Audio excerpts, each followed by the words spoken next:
Good evening. Welcome to the Zoning Board of Appeals meeting for August 19, 2020 at 7:02 p.m. In accordance with the governor's order suspending certain provisions of the open meeting law, Chapter 38, Section 20, leading to the 2020 Norfolk coronavirus outbreak emergency, the August 19, 2020, 7 o'clock p.m. public meeting of the Norfolk Zoning Board of Appeals shall be physically closed to the public to avoid group conservation. Alternative access to this meeting shall be made through the Zoom virtual meeting software, Zoom.us for remote access. The software will allow users to view the meeting and to send comments or questions to the chair via the raise your hand function. The meeting will be recorded by NCTV for future broadcast. If you would like to ask a question, please direct it to Amy by raising your hand, or if you don't have that function, you can wave and Amy will recognize you at the appropriate time. Tonight we have at 7 o'clock p.m. we will continue the public hearing for the 40B project, 17 Lawrence Street. And after that, we have a couple of minutes and we will finalize the 144 Seekonk Street, Lakeland Hill comprehensive permit as well. So at this time, I'd like to turn it over to 17 Lawrence Street team of Tom DePlacido and John Smolak. Good evening, gentlemen. Mr. Chairman, other members of the board, John Smolak, counsel for the applicants. With me is participating with me are Tom DePlacido, principal of the applicants, as well as Rick Goudreau of United Consultants. As you may recall from our last hearing in July, the board asked us to provide it with updated plans, and we have submitted updated plans and other materials, which included updated architectural plans that are entitled the Preserve at Abbeyville Architectural Plans, which is really, for the most part, a combination of the single family and the duplex unit plans that most of which you've seen in the past, except for one new building design plan that you'll see this evening. But essentially, it's a consolidated set of plans that the board has seen in the past. We've also provided some additional civil plans and other materials, including a revised site layout plan. There's a color illustration plan. There's also a new conceptual site plan. And we've also provided an updated lot area and frontage chart based on the new the lotting that's been provided. And we've also responded to an August 5th letter that was received by the board from Karen McCabe. And lastly, you'll recall at our last meeting, we did run through a draft decision and waivers. And that decision with the waivers has since been updated, commented on, and filed with the board. And so for this evening, what we'd like to do is start off with a discussion of the architectural plans, at least one of the plan sets, and a presentation of the illustration plan by Tom DePlacido, and that would be followed by a discussion by Rick Goudreau, who will update you on the civil plans and the changes in the layout that you'll hear a little more about shortly. And so with that said, I'd like to turn the discussion over to the chair or for Tom DePlacido to start. Tom, go ahead. All right. Good evening, Tom DePlacido for the record. Amy, if you'd be so kind, could you open up the architectural plans that I provided to you earlier, I think yesterday or so? Rich, are you sharing or do you want me to? If I have the docs open if you want. Say that again? Rich, I don't know if Rich wants me to share them. Sure. Yeah? Okay.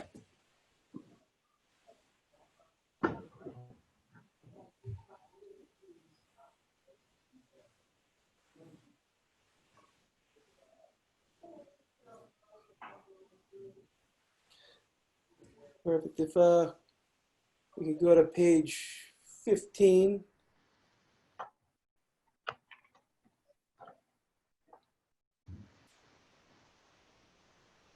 Perfect.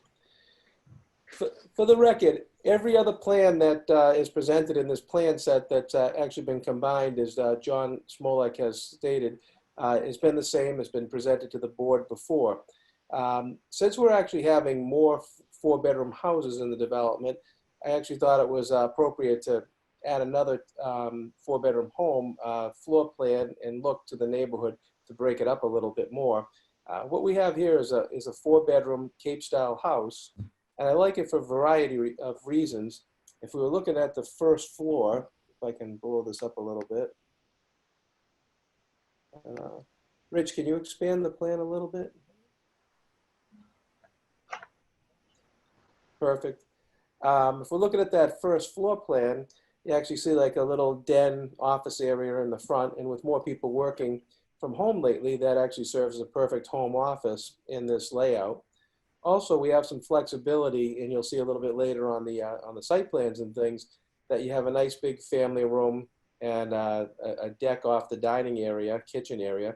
That deck is very flexible. It could be located off the family room. It could also be located where the bulkhead is as well, and the bulkhead could be moved to another location for access to the basement.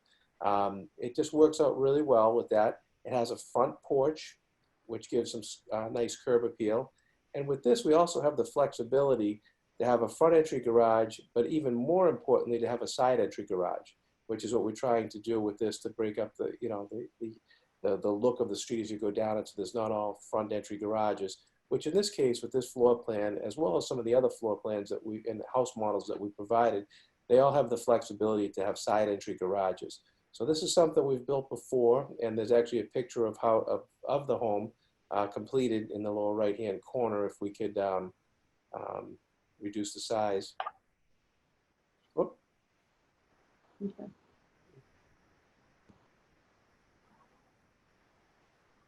Back to one page back. Yep. Is that the one we got? Page 15. I think it's just because it got blown up.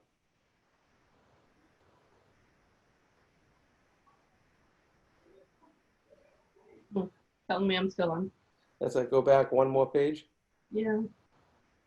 Perfect. There we go. So you can see this look. It's even attractive with the garage from the front, but I think it'd be even more attractive and fit more suitably on the lots that can have side entry garages, with the side entry garage and have windows in the front, or possibly even an extended porch. It's got some nice lines to it, and it's a very attractive house. Okay. If we could we go to the actually the illustration plan, which is the colored plan?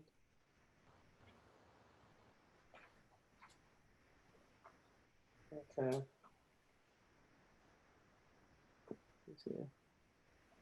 It's a little bit hard to see on this scale, but do my best here to try to explain what's going on with everything. What we have here is 32 house lots that would accommodate up to a 4-bedroom home. That's actually the road that goes straight in. What we were able to do is actually, because we had less condominiums in this, we actually were able to shift that road in this plan here to the left a little bit more in the end. What we were able to do is actually put a little curve going into the cul-de-sac and then add a little curve in the front too. The road's pretty much the same length. It's about 50 feet longer, but it actually has some really nice curves to it in a way to slow down traffic. It's a lot more attractive, and you have a nice bend that winds you into the cul-de-sac. By shifting this over a little bit, we're actually able to increase the depth of some of the lots that are on the right-hand side of that road as well. By doing this and actually reducing the amount of condominiums in here from the 44 to 32, and in the 32 we have 12 units that are duplexes in 6 buildings. And actually what I've tried to do here as well is introduce single-family detached condominiums.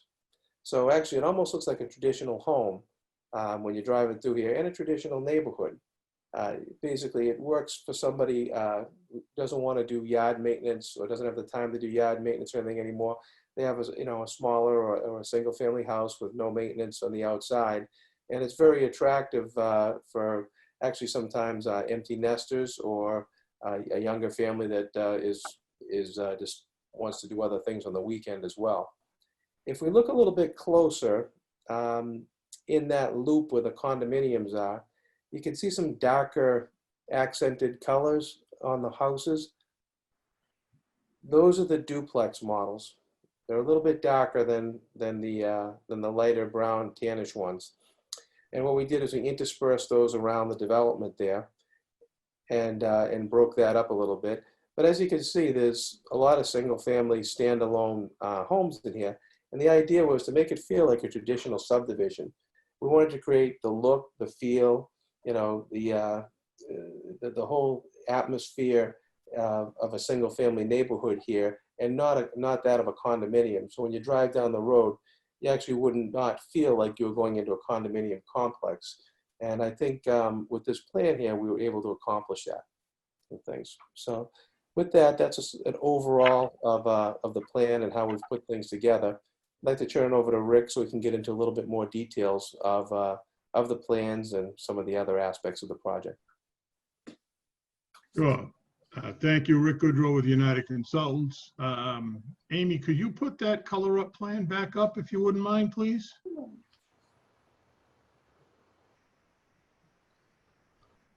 So as Tom had mentioned, we made some adjustments to the roadway for the single-family houses. That would be the roadway traversing from Lawrence Street to the north, terminating at the cul-de-sac area.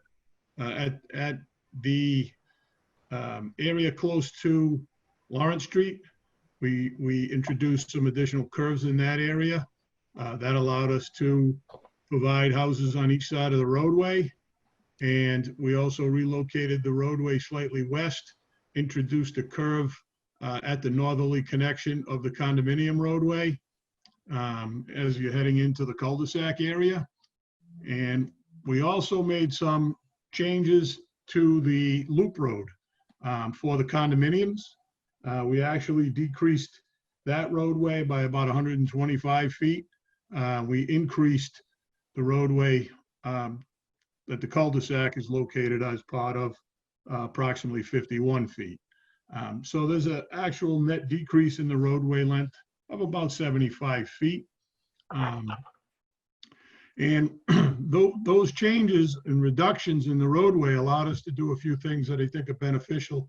And I would like to point out, in the area just to the east of the cul-de-sac, and just to the south of the cul-de-sac, we were able to provide some additional area for grading. We do have a preliminary, a conceptual grading and site layout plan, which we can go to and look at some of that grading in greater detail. We did expand some of the area where we were proposing a 1.5 to 1 slope. And the reason for doing that and the result of doing the 1.5 to 1 slope, as well as relocating the houses, it's allowed us to eliminate the retaining wall that was proposed to the east of all of those, to the rear of all of those lots on the easterly side of the property. Additionally, as we head to the southwest corner of the condominium area, you can see the darker green color as that condominium area approaches the town of Norfolk property, as well as the properties located at Camden Way. And as you can see, we have located the houses at Camden Way. 15 Camden Way is the house located on the cul-de-sac, and 11 Camden Way is the house located, last house on the right, just as you're approaching the cul-de-sac. We additionally located the wells that are located on each of those properties. We contacted the town of Franklin Water Department, and we're able to get ties to the water services for those houses as well. So we do have the town water connections, the houses, and the wells shown for those two properties located on Camden Way. And what that darker green area represents are areas that are proposed to remain as they currently are, not to be disturbed. Lighter green areas would be areas where grading would take place in and around the housing units, as well as the driveway, pavement areas for the roadway, parking areas, etc. We do also, as I want to point out, have proposed to install a sidewalk on the easterly side of the main road, as well as on the easterly side, in a loop, if you will, of the condominium roadway. But getting back to the darker green area, We have been able to increase the distances from those 15 and 11 Camden Way properties to the proposed development. The house at 15 Camden Way, the existing house to the Abbeyville property is approximately 169 feet, with the well being located 124 feet from the property boundary. The existing house is about 343 feet from where the proposed limit of work line is, where site grading would take place. And the existing well is approximately 281 feet from that limit of work line. The elevation of the house, the ground elevation is around 179 to 181 in and around that area. And the elevation of the Abbeyville limit of work area is approximately elevation 222 to 228. So there's a bit of an elevation change there as well. The 11 Camden Way property, we have 282 feet to the Abbeyville property line. And that's basically heading towards the east, not towards the area where the condominiums are proposed to be located. And the well is approximately 355 feet away. The house to the limit of work is 445 feet in the condominium area and 443 feet to the well. Excuse me. So we've been able to provide a significant buffer to those properties, good distances from where the proposed limit of work is now proposed. Additionally, by relocating that limit of work line and area of excavation further to the east and slightly to the north, in and around, again, that southeast corner of the condominium portion of the site, we were able to reduce the amount of excavation that would need to take place. And there's a good chance that there will be no ledge removal in that area, that the overburden would be able to be removed. The proposed cuts in that area are much less than they were previously due to the reconfiguration. So I think those are a lot of positives with the changes we've made to the site. We have shown to the north of the site development area and just to the west of the cul-de-sac, the existing sediment forebay and detention pond area. We would propose to utilize the existing stormwater system as proposed previously. I should say existing, I apologize. The existing design, if you will, and that would consist of a collection system within the roadway of deep sump-hooded catch basins connected to drain manholes via reinforced concrete pipe, and then the piping would interconnect and ultimately discharge at the sediment forebay and into the infiltration basin after it receiving the required water quality treatment.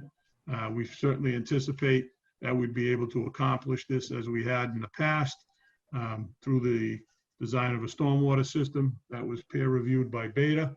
Obviously, changes will be made to the roadway grading, location of drainage structures, etc. But the concept would be the same as we had previously done, and that would be what we anticipate. We have reduced the lot sizes from 30 and 40,000 square foot lots to a minimum of 15,000 square feet with a lot frontage minimum of 75 linear feet. Those 75 linear foot lots are mainly located at the cul-de-sac area, and then flare out to provide for a greater width as they get to where the houses are proposed.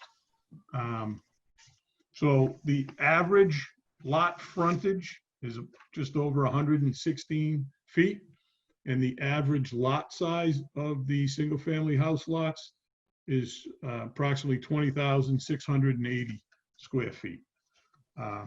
So we feel that those are reasonable numbers for a development such as this. We've worked on other developments in town, such as Winding Hollow, Norway Farms, where we've been able to utilize the town's open space preservation development criteria, where in that instance, the minimum lot size requirement would be 20,000 square feet, and the minimum frontage requirement could be reduced down to 50 linear feet with an average frontage of 100 feet. So you could have one lot that's 100, the next lot at 150, average of 100. So we've tried to take those principles of the open space preservation development regulations into account as we develop this plan, and we hope that some of these other developments have been viewed by members of the board and the public in town, because we do think that they've met what the town's looking for with respect to developments in a smaller area, smaller disturbance area, and providing for open space to be utilized by both the residents and the town. So I'd like to point out, Amy, if you could go to the plan of the lots that you had up previously. Oh, that's the zoning table, thank you. Yeah, the site layout. So these plans show a more conventional lot configuration, if you will, of how the development would work from the lot layout standpoints, what the square footage would be, what the lot frontage would be. It also provides for easements that are being proposed from the school bus, which is proposed to be located at Lawrence Street based on discussions with the town's school bus provider. As we head up, yeah, so that would be located on lot 1 in an easement. There'd be a school bus shelter located in that area. As we head to the north through the development, thank you, between lots 24 and 25, we're proposing for some parking spaces and a mailbox, community mailbox area. Thank you very much. And as we head up towards the north, between lot 22 and 23 would be the condominium roadway, northern intersection with Road A. We're proposing for that area from the proposed public way of Road A heading towards the west. Thank you, whoever's using that hand. And then turning and heading north, that would be an easement that would be located on the condominium parcel, and would provide access from the existing public roadway, being Road A, traversing to the west over the condominium roadway area, and then turning and traversing to the north over a proposed access driveway to the infiltration basin area. The infiltration basin and sediment forebay would have access through that driveway and via that easement, and would be located within those dash lines where we're labeled drainage and utility easement. To the north of that, if we could actually go to page 2 of this plan set, Amy, or Rich, whoever's controlling the screen. If we could head to the bottom of the page, please. Yeah. So you can see the northern end of the development with the cul-de-sac and the lots. To the west of those lots, you'll see the preservation easement area. And basically, that's the label for it. It basically starts towards the northwest corner of lot 22, where the dashed line is, heading to the north-northwest. And then as it approaches the wetland area, it then turns and heads southwest and along that dashed line and connects along the wetland area at the town of Franklin, town of Norfolk, common town line. So everything to the north of that, everything to the north of those lots located on the cul-de-sac, and if we could pan down, would be that preservation easement area. And that has an area of approximately 37.5 acres of land. And that's 37.5 acres out of the total 66-acre parcel that would be preserved in that preservation easement area. Additionally, as we saw on the color-up plan, there are areas around the perimeter that are proposed to be left in a natural state as well. So probably in the vicinity of 40 acres is being left out of the 66-acre total parcel. We've also looked at the potential for septic systems. Some soil testing has been completed on the site. We anticipate that the 32 single-family lots and houses will be serviced by individual septic systems on each of those lots, and that the 20 3-bedroom and 12 2-bedroom condominiums will be part of a shared septic system, which will be located just about to the south of where the match line of sheet 2 and sheet 1 is proposed, and that would be on the condominium area. All the septic systems would be designed with individual site development plans, as is typically the case within a subdivision development, presented to the Board of Health for review and approval prior to issuance of a building permit. We have followed the concept for road construction as we previously had, and that would be 24 feet of pavement width for roadway A, 1 sidewalk located on the easterly side of the road, 22 feet of pavement width on the condominium roadway, and again, there would be a sidewalk located on the inner loop of that roadway system. We have also provided parking spaces for the condominium area. With a reduction in the number of condominium spaces, we have reduced the parking spaces. And maybe, Amy, you could go back to the colored up illustration plan, please. And if you go to the southwest corner, southwest area, just to the north of that. Oop.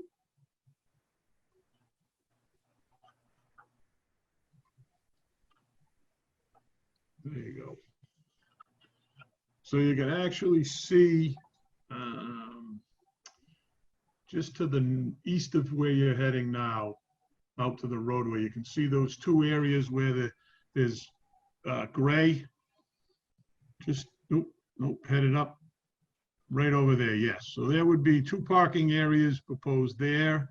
And then to the north of that, if you head along that roadway, there's some additional parking proposed just before you start heading into the curve on the westerly side of the roadway, right in that area there, yes. And then additionally, as I had mentioned earlier, there's some parking spaces located there at the mailbox area. If you notice, and I know they're a little difficult to see, just to the right of where the hand is, you'll see a little black circle and square. Those are the proposed streetlights. What we had done was yes, exactly, thank you. So you can see 1 lights proposed at that parking area, 1 at the intersection of the condominium roadway, roadway A, another 1 at that parking area, 1 at the cul-de-sac, 1 at the cul-de-sac terminus, 1 at the intersection, the southerly intersection, the condominium roadway and roadway A, 1 between the 2 areas of parking we had mentioned for the condominium, and then heading out towards, excuse me, Lawrence Street, You'll see one. If you can, yeah, there's one there, exactly, thank you. And then there's one more yep, exactly. That's the one that's labeled to indicate what it is. And then there's the existing street light that's located just to the east of the project entrance along Lawrence Street on the utility pole. So that's proposed to remain. So we have adjusted the locations of the street lights slightly to accommodate the reconfiguration of the roadway system, the parking spaces and their locations. But we are proposing the same type and amount of streetlights within the development that were previously presented to the board with the Bowler landscape and site lighting plans. So I wanted to point out that we're following basically along with what we had developed previously for the site development plans. And then lastly, Amy, if you wouldn't mind going to the conceptual plan that has the site layout and grading. So this plan basically provides the site layout of the roadway and lots overlaid on the existing topography along with the proposed topography that we have now. And as you can see, we were able to reduce some of the site grading as we came in along the easterly side to the east of the condominium and Road A intersection, and then to the east of the northerly intersection. You can see the two darker areas. If you zoom in, they'll actually see a honeycomb hatch in those two areas. And I had mentioned earlier, those are the 1.5 to 1 areas we propose some riprap stabilization on. And those areas graded in that fashion would allow the elimination of the retaining wall. To the south of those areas, we do have some 2 to 1 grading to allow for the house construction. And it also eliminated the need for the retaining wall. If you go over to the southeast corner of the condominium area where those parking spaces are, you'll actually see, you can zoom into that a little bit, behind unit number 6 there. You can actually see that the bottom of the proposed grading is elevation 214 in that area. The existing grade's 220. And then we've got the sloping up from that point. So there's not a significant cut in that area. I will say just to the north of that, we do have a bit more of a cut where the parking spaces are proposed due to what I refer to as the nose of that little hill there.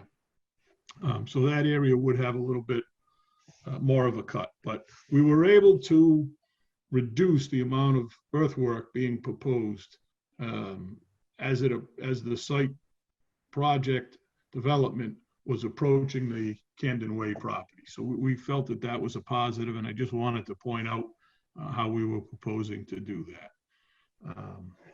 So I think that's an overview of how this project ties together with the previous projects.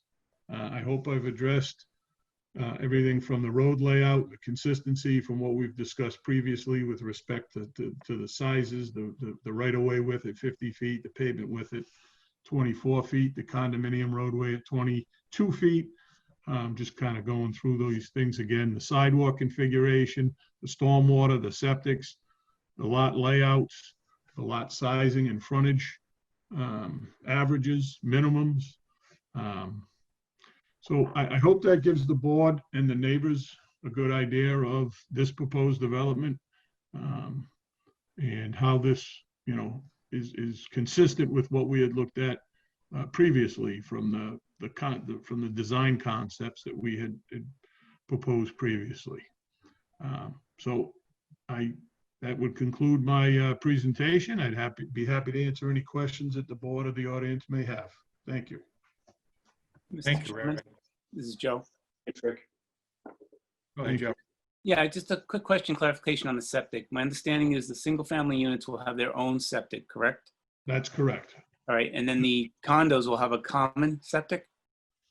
Well, Joe, yes, that's correct. I just want to clarify, though, that the 32 single-family houses located on the 32 lots will have their own septics.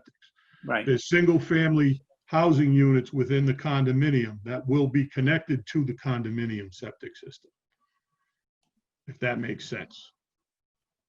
I'm not trying to complicate. There's 32 single-family, 4-bedroom houses that are located with access off of Road A. Those 32 units will all be individual septic systems located on the lots. The units, the darker brown and lighter brown units on the condominium roadway, all of those units will be connected to a common septic system for the condominium area. okay, yeah. Yeah, that's a little bit of a clarification. I was a little bit thinking otherwise, that all the condos were common connected, the single families were all on their own, but this is a little different, but okay. Thank you. You're welcome. Other members of the board have questions for Rick?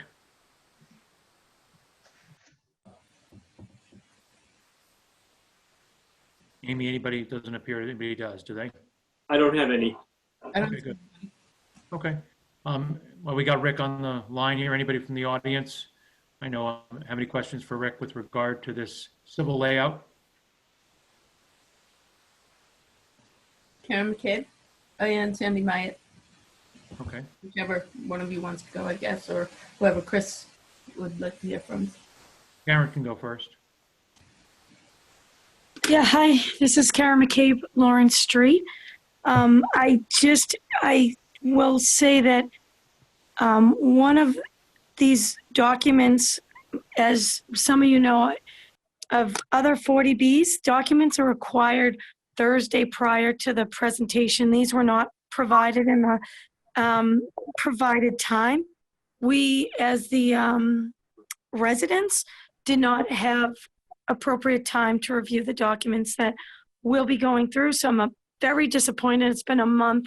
We don't hear from it, and we get Karen, documents Karen, three hours ahead of time. Aaron, I don't want to interrupt you, but questions, I don't want to get into a general. No, I don't have lots of, yep, I don't have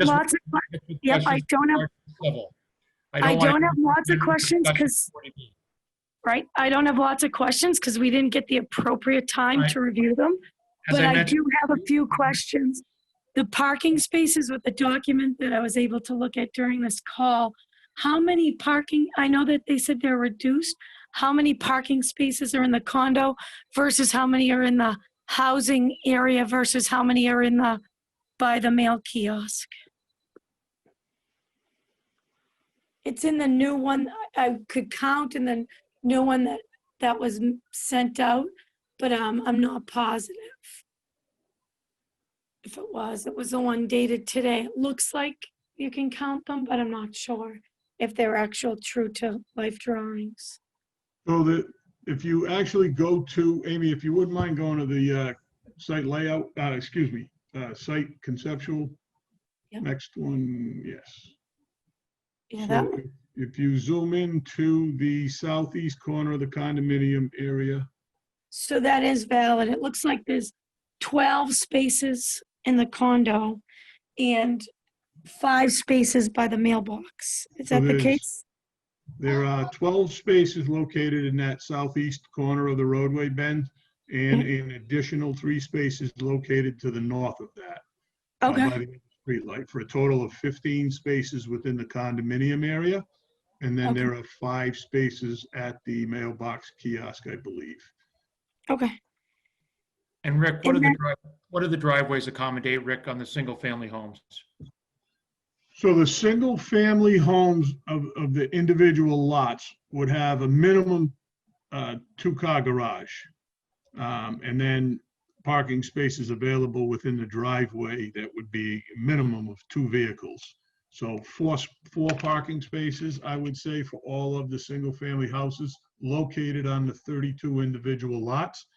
When you look at the condominiums, you have 2-car garages on all of the condominiums that are single units. And then you would have a minimum of 20 feet from the garage to the access driveway, or the condominium driveway, if you will. So another 2 parking cars could be parked within those driveways. So basically, the 20 3-bedroom condominium units could accommodate 4 vehicles, 2 within the garage, 2 within the driveway area minimum. And then the 12 duplex units would each have 1 space within the garage each, and a minimum of 1 space within the driveway. So for instance, if you look at units 27 and 28, you can see you would be able to accommodate 4 vehicles stacked side by side, 2 side by side, 2 behind them, within that condominium area. The same for 31 and 32. But if you look at units 3 and 4, they would have the ability to have 2 vehicles minimum per unit, 1 within the garage, 1 within the driveway. So 3 and 4 is the duplex unit located just to the south of the condominium area, just to the west of lot 27. Thank you. Go ahead, Karen. Yeah, thank you. And then in the sidewalks, I know that there'd be a sidewalk which is in the inner loop of the condos, which I do think that's a enhancement from before, so thank you. But so is that an average sidewalk? Does it have also in the neighborhood of the average sidewalks with the grass in between, like was discussed a few plans ago, or are they just street sidewalk house? So there will be a pavement width of 22 or 24 feet, a Cape Cod berm curbing edging, Yeah. and then grass strips will be located between the curbing line, the rear of the Cape Cod berm curb edging, and the sidewalk. So yes, there will be grass strips between them. Do we have length of those or no? Length of what? I mean, I'm sorry. the width of it, is it a foot? The sidewalk is 5 feet wide, which is a typical sidewalk. I believe the condominium grass strip is 3 feet, and I'm trying to do the math here in my head. So we got 50 feet minus 24 is 26, 13, and minus 1 is 12, minus 5. So the sidewalk backs up to the right of way on the street. So the grass strip should be approximately 7 feet from the back of the curb line to the edge of the side, the front edge of the street side edge of the sidewalk should be 7 feet. And that's at the houses part. That's 3 at the feet for houses condos, part. 7 feet for houses. I'm sorry, Karen, I heard 7 No. feet? Yeah, 3 feet for the condos and 7 feet for the houses. Yes. All right. And then, yeah, I still want to make sure there's concern about where the bus stop is. There's so many, there's so many houses. They're 4-bedroom house. There's, minimum at least 1 child in each house, 1 school-age child in each house. That's 32 kids, with not including the possible empty nesters or the people who don't have time for their lawns on the weekend. And that's 32 kids standing on someone's lawn next to their driveway, next to Lawrence Street. And I think this is of great concern. I think it was of similar great concern on Seekonk Street, and they worked with the Holmes Bus Company to actually have the bus come in. I don't see why the Holmes Company wouldn't, for such a large development, come in and pick them up, because they're already going, in and around for in Brett's Farms. So I think that's something that we should take away and maybe revisit with the Holmes Bus Company, especially with this new design of 32 4-bedroom homes. Because I think the developer is in in agreement with me that it's not a very good plan. So, If I could add to that, I am in agreement. This is Tom DePlacido. I am in agreement with Karen on that. I really would like to see the bus stop in the development.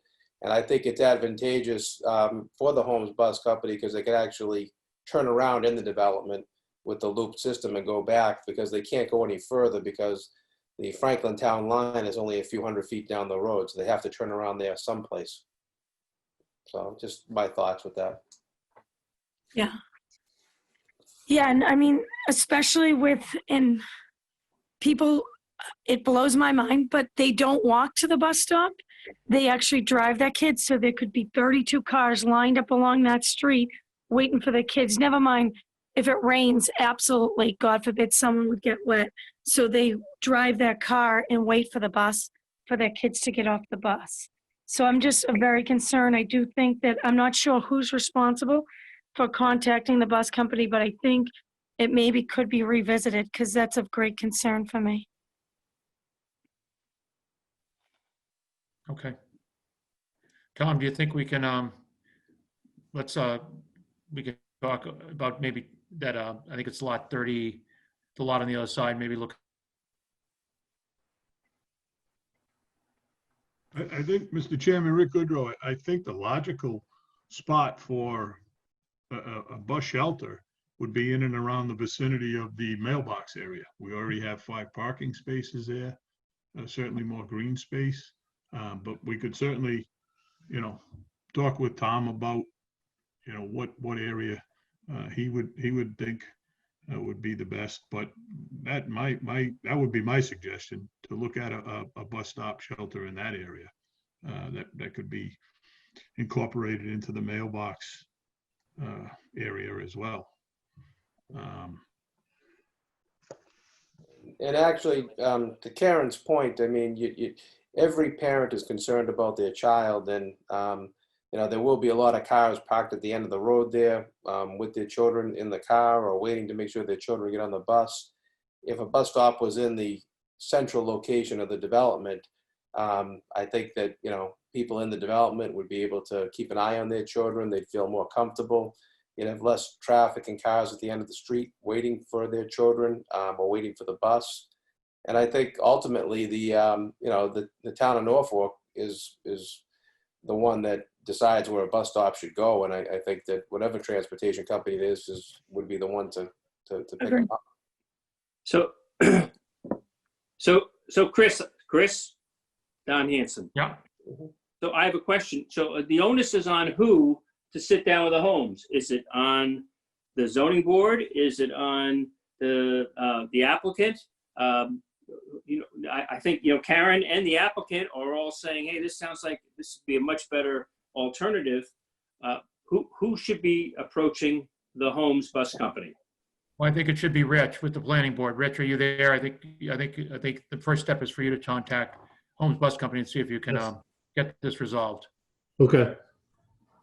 Yeah, I'm in agreement with Tom DePlacido, because right now the contract the contract with the town is with the Homes Bus Company. That comes up every few years. That doesn't mean when this is done, they'll be in contract with the Homes Bus Company.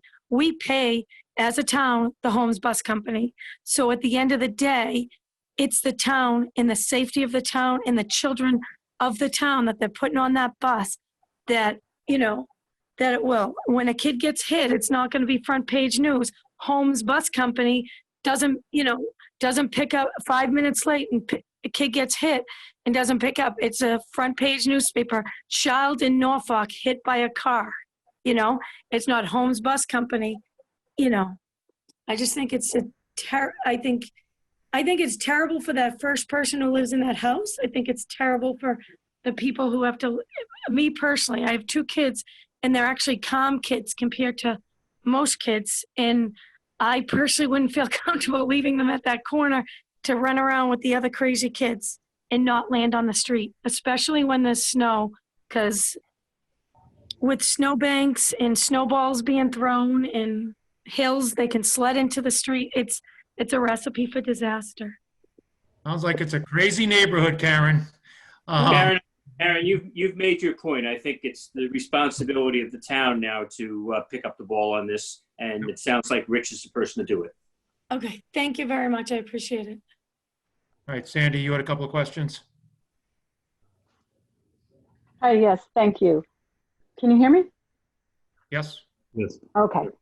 So one of the questions was about the bus loop. So it sounds like you're going to handle that. And I just want to say, Rich, you can probably look at, what you did on Seccong Street, because they did go in Seccong Street and have a little loop there. So if you need a backup, they've already okayed something off of the main road. The other question I had, when you go to the lot sizes, it's just towards the back, the north end, lots 18, 19, 20, and 21, you're accounting for the land that's in the buffer zone for the vernal pool. And I'm just wanted to make sure that the ZBA realizes that that land is protected area. And if you take out those 4 lots, your average lot size is really something like 18,000 square feet. I'm not sure how, what landowners, somebody can clarify, but I don't think landowners are allowed to disturb the buffer zone. Is that right?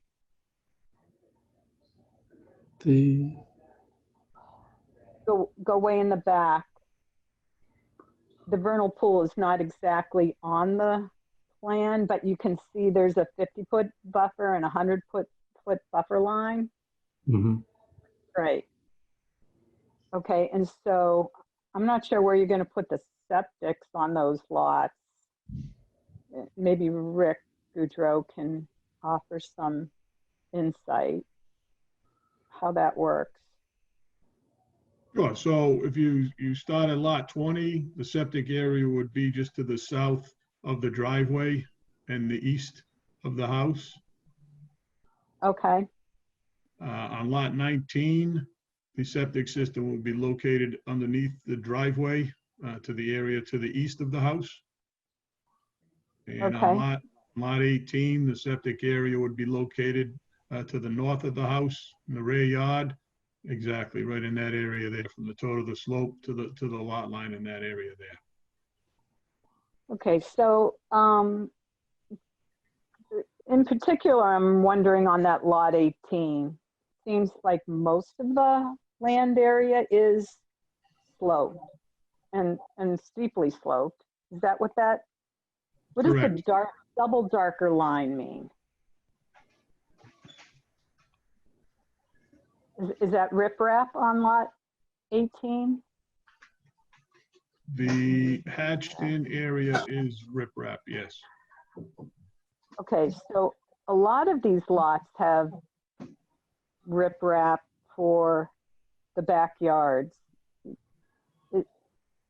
Is that, I'm trying to figure out how high that is. Is that like 60 feet high? So 3 of the lots, 16, 17, and 18 would have the riprap area. Okay.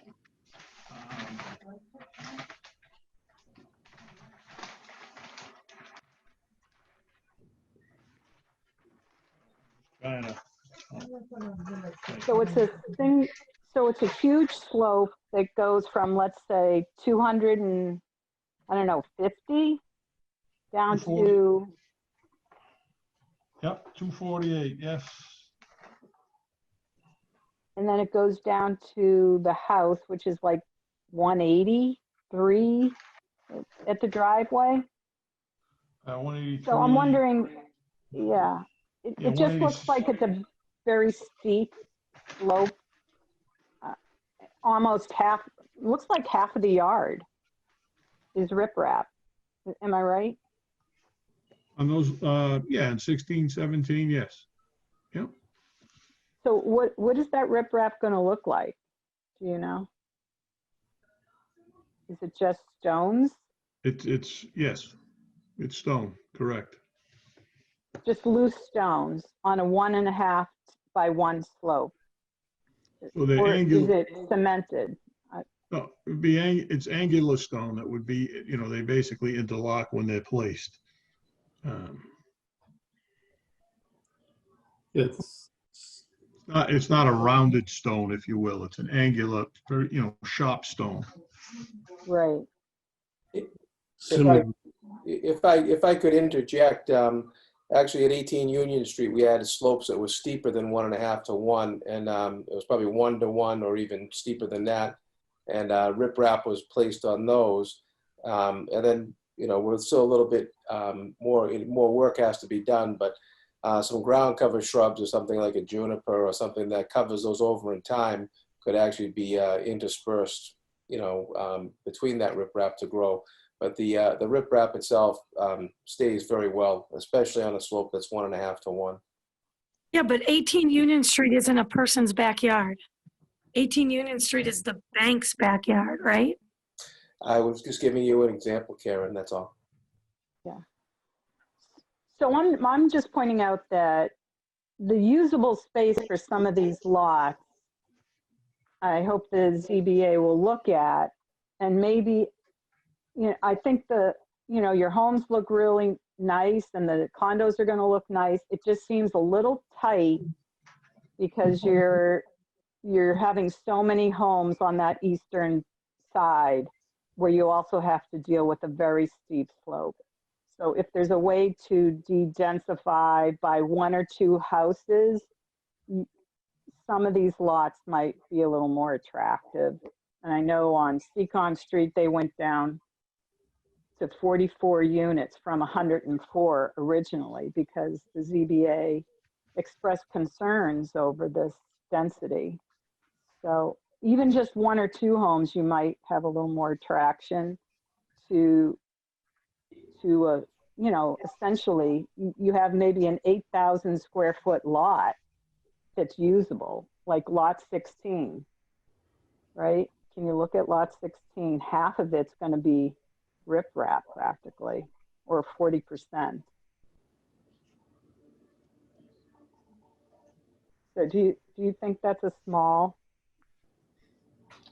What I can say is that not everyone wants a large yard either. What we're finding today with most homeowners, they do prefer not a large yard, but something that's maintainable. And we're not forcing people to purchase these homes either. Somebody would want a home like this or a yard like this, would purchase it. Other ones that would want a bigger yard would either purchase another lot within this development or someplace else in another development. Okay. So those were my comments. Thank you. Thank you, Sandy. All right. Any updated questions from any members of the board? Yep, Mike. Oh, I'm sorry. What do you have, Amy? Mike Judici has his hand up. Yep. Go ahead then. Nobody else on the board, Amy? I was going to just make a comment. Tom, you're not forcing people to buy homes here? Not that I know of. Chris, I had a few questions when you have a chance. Go ahead, Dan. I just had a few questions. I don't know if you want to take those now or wait. Well, right after Mike Judici. We'll let Mike Judici ask his, and then Dan, you can jump in. Go ahead, Mike. Thank you, Mr. Chairman. Mike Judici, Eagle Drive. I just sort of pick up on the similar theme from Sandy, and I get it. This is the trade-off, the increased density for some of the off-site improvements that we'll all benefit from. So I understand there's a balance. But up in that same area, actually, Amy, right where you have the screen, if you look at lot, so that's got the sediment forebay for the detention basin.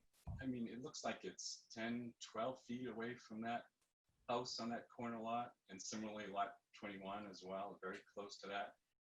I understand there, you're constrained by the 100-foot buffer, and it looks like there's a big ledge outcrop to the southwest of the detention basin. So just a suggestion, if there's a way to sort of reconfigure that detention basin, it's sort of long and narrow now, if that can be, I don't know, somehow rotated or made a little bit wider or not quite as long, that would allow you to move the sediment forebay away from those houses a little bit. Because again, if you look at that lot in the corner, 22, there's no usable space. And will that forebay have a fence around it, plantings around it? What's that going to look like? You know, obviously it doesn't impact me, but I'm just saying in terms of the value of the neighborhood and the ability to make the homes more attractive, than just a suggestion, something to look at. Thank you, Mr. Chair. Thank you, Mike. Tom, do you want to follow up on that, or do you want to go into Dan's questions? All I'll say is we'll look at that, but in general, the detention pond drainage basin is generally mowed. That'll be part of the HOA, so it blends in, and it a lot of times, typically, we find that it's not unattractive with that. It just becomes a meadow and just grassed area with things. Okay. Dan, go ahead. All right. So a couple questions. I want to follow up with that bus stop question. And I'm looking at, is this grading plan that you've got on the screen right now, is that the one that was sent to us at 2 o'clock? Yes. Tom? Yes. Okay. So can you, Amy, can you scroll down to lot 1 at the bottom?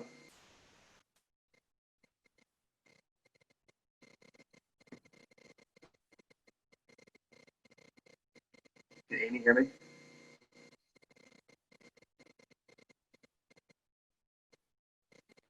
Oh, you're muted, Amy. You're muted, Amy. Yeah. I did scroll down. Here's lot 1. Unless my screen didn't catch up. Lot 1 right here. You see my hand moving? I can see it, Amy. Yes, I see it. Can you blow it up a little, Amy? Sure. Yeah. I have to scroll back now. Can you see that, Dan? Yeah, can you zoom in on lot 1 though at the bottom? I'm sorry, what? Actually, do you want to share my screen? Can I share? Sure.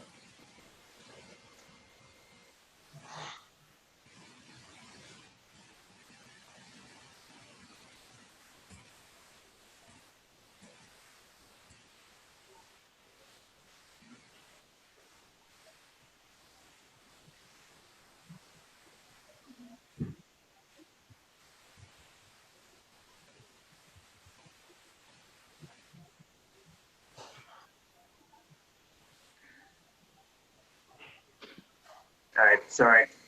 Just go back to yours, Amy, or someone who can show me that plan again on lot 1. Do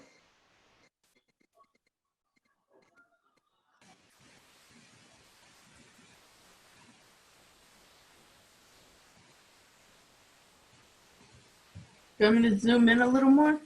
Yeah, I don't understand where the bus shelter is.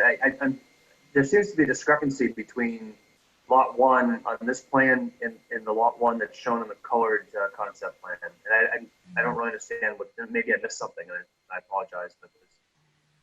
But where's the bus shelter? No, lot 1 is. So just to the west of the lot 1 label, you'll see a 226 contour label. And then just to the west of that, you'll see a rectangle that abuts the roadway, just to the north of the end of the curve rounding. Just south, Amy? South? South. East. Yeah. Right. Oh, Up too far. there you can see the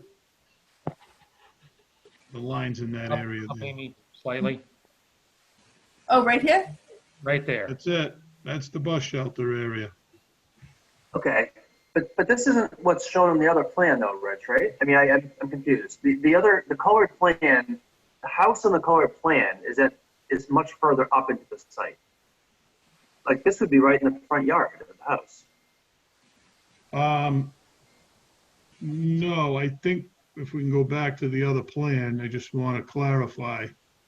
what you're seeing here is both the existing and the proposed. Oh, no. Oh, that's an existing house? That's the existing house that's currently there. That's located just behind the, Yeah, sorry. behind the bus shelter.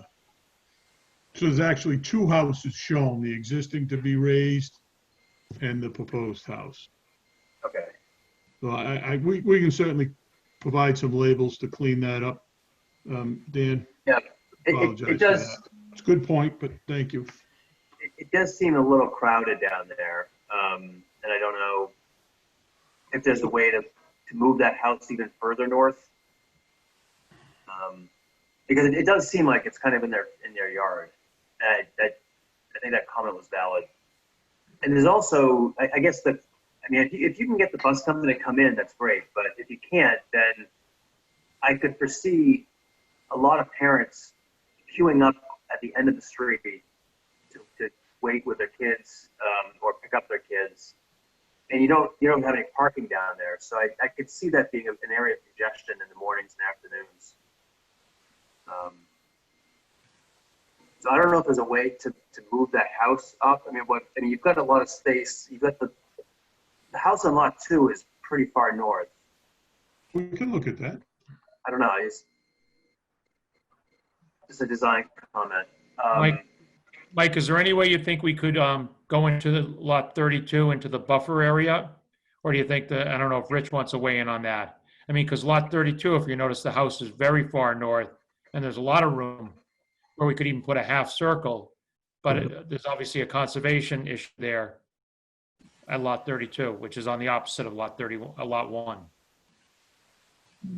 Right. Maybe I mean, I think that There's also power line buffers in there too.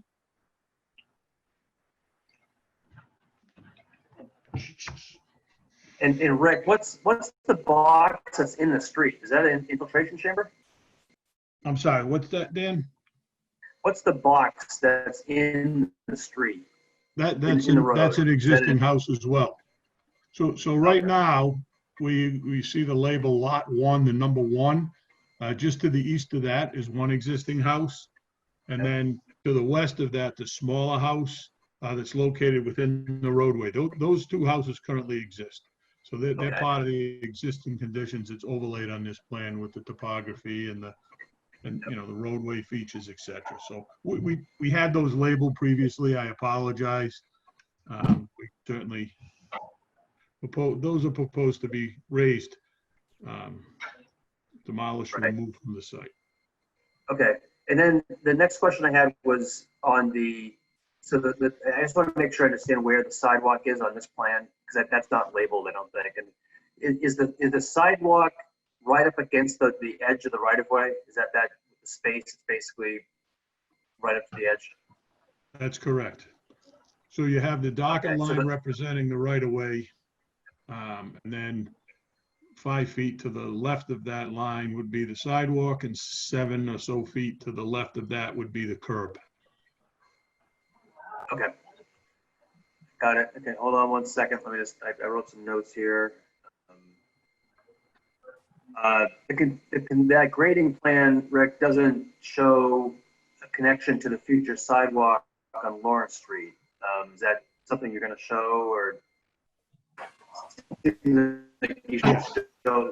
Because I think we talked about doing the crosswalk there, right?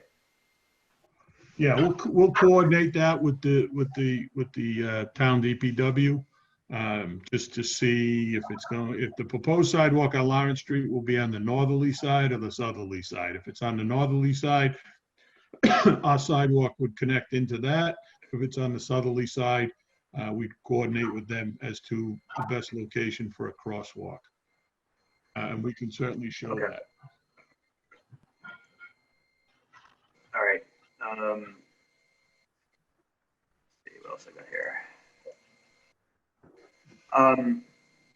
The access to the detention bond. Obviously, I think we should get Bill McGrath's input on that. It's funny. Like other towns that I work in, peer review engineers and engineers always insist upon making sure that there's adequate access all the way around a detention pond.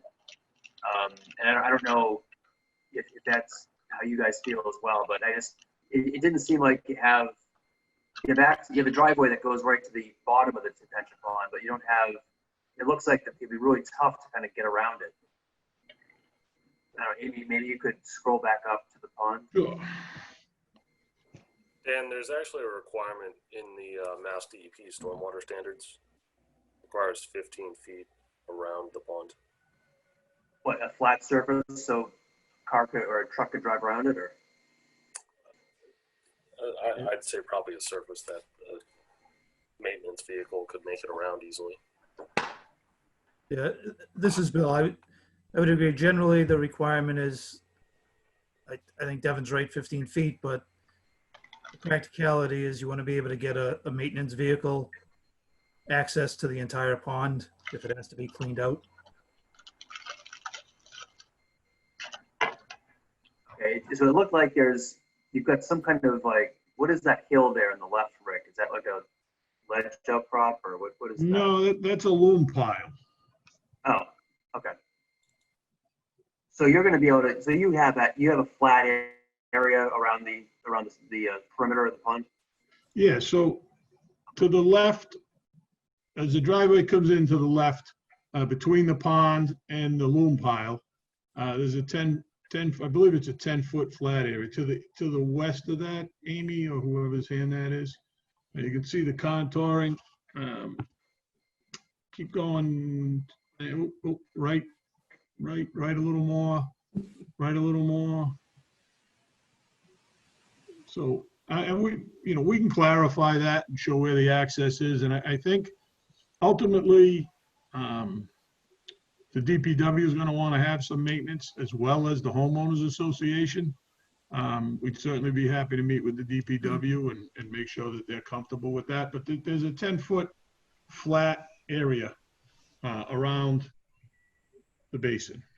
Okay.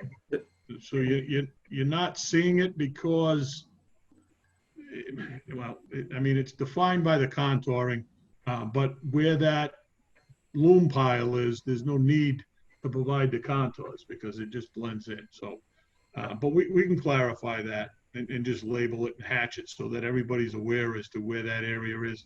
And we'll make sure we can provide some notes, that easement area is to be, free from any structures from the homeowners and any, fences, things of that nature that would prohibit access to that, which is the typical language within the subdivision rules and regulations. Mm-hmm. And it would be helpful if you could put the boundaries of the easement area overlaid on this plan, because I can't tell if everything is within the easement area, including the access around the pond. Yeah, they are shown, but they're difficult to see with all the line work. So we can certainly show that in some better detail. I don't see it. I mean, you might want to just take the existing contours off this plan. I mean, that might clean it up so we could see it. And I guess going back to the access point, I think Mike's concern was valid about the forebay being so close to that house. And it just, again, just for access, it looks like it's only 5 or 10 feet away from it. So I don't know if there's a way to kind of squish the pond and change the shape so it's pushed away from that house. I think that would be better for everybody. You can look at that. Sure. But I'll defer to the experts on that. Let me just check my notes, make sure I covered what I wanted to ask you. Sidewalks. Oh, in the leaching field. So, is there some access to the field? So, for maintenance, you show that. Yep, we'll provide that. And since it was part of the condominium area, we did not specifically designate an area or an easement, if you will. But we could certainly do that. Okay, that's all I had. All right. One Thanks, point, going off the access for the drainage, is there any access to the back at the with the conservation land? Is there any access to the back? So if in other words, if someone wanted to walk back there, would there be any legal access for someone to walk back there? I would leave that question to Tom to answer as to, what exactly the plan is for that. But there's certainly been in the past proposals to provide some trail access back there. But as far as the legality and how that's going to be set up, I defer to Tom on that. Tom, are you there? In the prior plans, we did have a trail that was going out there. Access to the public would depend on whether the town would want to take the land with that as part of open space with things. If they wanted to, then it would be open to the public. If they didn't, then it would just be for the members of the development. I feel like I have deja vu talking about it. But could maybe that access becomes part of that drainage easement access? It was around in that same area, Devin. Yes, it was on a prior plan. Mm-hmm.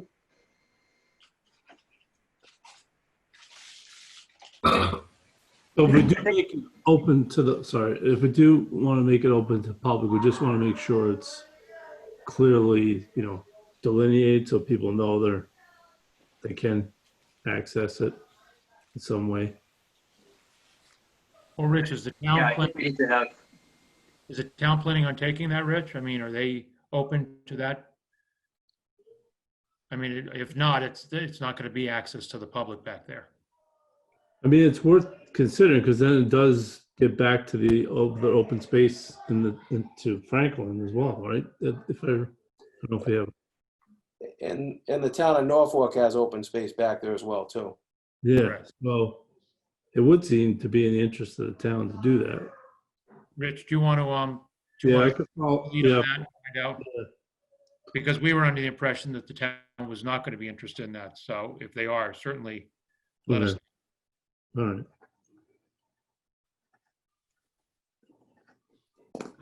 There's about 30 odd acres back there, Tom. I think it was about 37.5. Rick could correct me on that. And I know, and there was another pretty good sized chunk that the town of Norfolk took years ago for taxes. Right. That's back there too. All right, I'll follow. Right, 37.5 acres. I think we need to see some kind of connection back there, if for nothing else, just so somebody has access to get back there by foot. And I don't. It seems like it's all wet and behind the cul-de-sac. So I don't know if it's maybe an easement or something that can be drawn to be able to get to the upland in the back.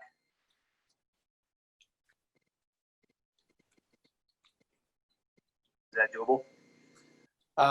Once again, if it's, if the property is in private ownership with the condominium or an HOA, it would just be available for the people within the development. I wouldn't give public access to that for a multitude of liability reasons. Right, but how would they even get back there though? We can't see above the cul-de-sac. We don't have, you don't have a plan showing that. So I can't tell if it's even upland back there. Right, so I don't. Oh. Maybe an older version of this plan? Like I said, in prior plans, we did have a landscape plan that had a trail that did go back there and connect to an existing trail, and we would do the same thing with this.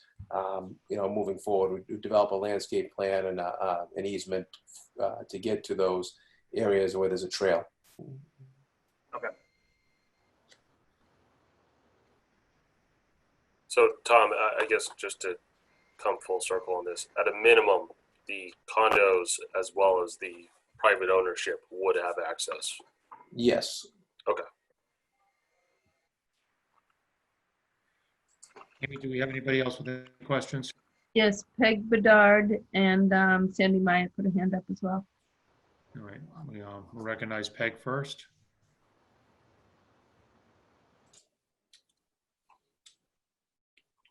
Peg, can you hear us? You're on mute. Hi. So I'm not obviously a builder, But one of the lots you described having the septic underneath the driveway, and in all the years I've lived in a home with septic, I'm under the impression that that's not something that should be happening because of the weight of the cars on the septic. Am I incorrect in that? I don't remember that being stated. Rick, you feel free to discuss. Yeah, one of the lots would have the ability to have a septic system under the driveway, as long as it's designed for H20 loading and venting is provided. You're able to place a septic system under a travel area. Okay. Is that Thank it? you. Okay, thank you. That's Sandy? pretty much it. Thank you. Thank you. Sandy, you had a question? I did. I was wondering if there was going to be another review by Beta on these new plans. In particular, look at, you know, the vernal pools and the protections for that area. Bill, I think, I'll let you answer that. Bill, I think you've done a review, but Bill, do you want to respond to that? Yeah, so we haven't specifically reviewed this plan since it just came out. We've taken a quick look at it. I would suggest that the board have a few areas reviewed. You know, I think we want to look at the revised grading in the northeast corner. I know the septic systems are under the purview of the Board of Health, but I'd suggest, again, sort of a cursory review of the locations. I'm sure there's some additional challenges with more bedrooms, making the leach field larger versus the smaller, narrower lots. So then I think just I don't expect much change in terms of the volume of the infiltration basin, but I think some of the comments about maybe reconfiguring the shape makes sense, as well as the access. And Rick or Tom, can you clarify, is the easement for the infiltration basin to the town or to the condo association or to both? It would actually be for both. Okay. I don't expect we'd have any real additional comments on the roadway. The layout hasn't changed that much. The width, right-of-way width are the same. It looks like the stormwater conveyance system is pretty much the same. I would agree on most of the comments about the location of the bus stop. I think that could be an issue where it's located now. So I think there's a few things that the board probably wants to review. Bill, you'll take a look at those and give us your comments? Yep. Okay, great. So one last question on lot 22, where the infiltration basin is. So is that an infiltration basin for the whole neighborhood or just for the condos? That would be for the whole neighborhood. Okay, so where are the condos septic? Where's that part? If you blow it up towards the town of Franklin town line, behind units 13, 14, and 15. In that area there, you'll see wall number 14. Oh, to the north, Amy. Okay, all right. That's where the proposed leaching area for the condominium septic would be, just to the north of that. Yep, oh, right in there, you got it. Up in that area where that grading is spaced out. The 184 contour, the 182 contour, just to the north of that, Amy. Yep, right up in that flatter area up there. And to the north of that. Thank you. All right, thanks. All right, so we got a few challenges, Tom, and I know Bill's going to give us some comments now. So I think we've got a little bit of work to do on this still. So Bill, as soon as you can get those comments over to Rich and Tom, that'd be appreciated. And then Tom, Rich, you're going to talk to Holmes Bus Company and sort of address that, as well as the Norfolk's desire for open space, correct? Correct.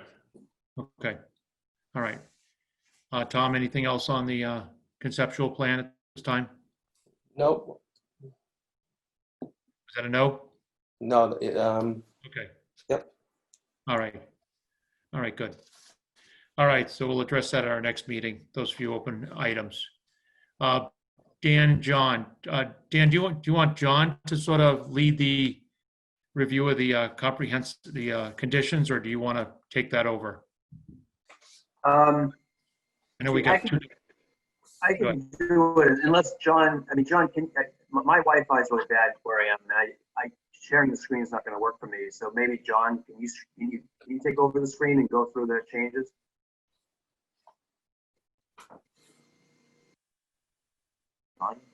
John, you're mute.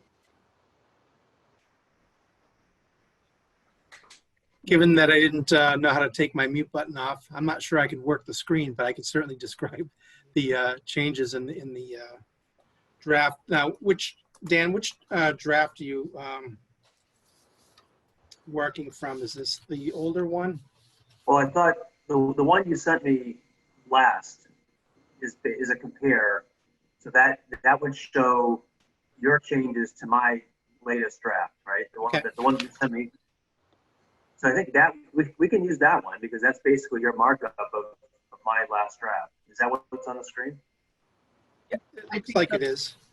This is the one I got late this afternoon.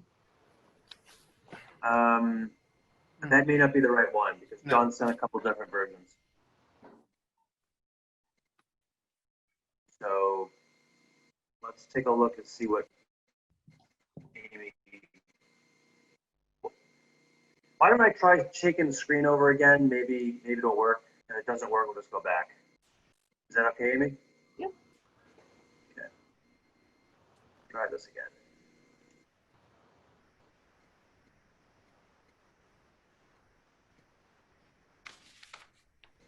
Nope, it works now. Okay. Can people see this? Yes. Yes. Okay. So this is the current draft. A little slow.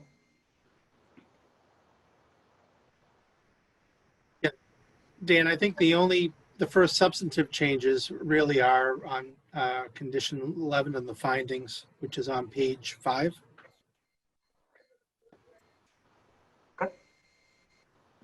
And that's just the consolidation of all the plans that we had discussed previously. You had asked that we combine the condo and the single family plans into a single set, which has been done. Right. Okay, so that's 11. Yeah. And then Okay, so 11 is the architectural.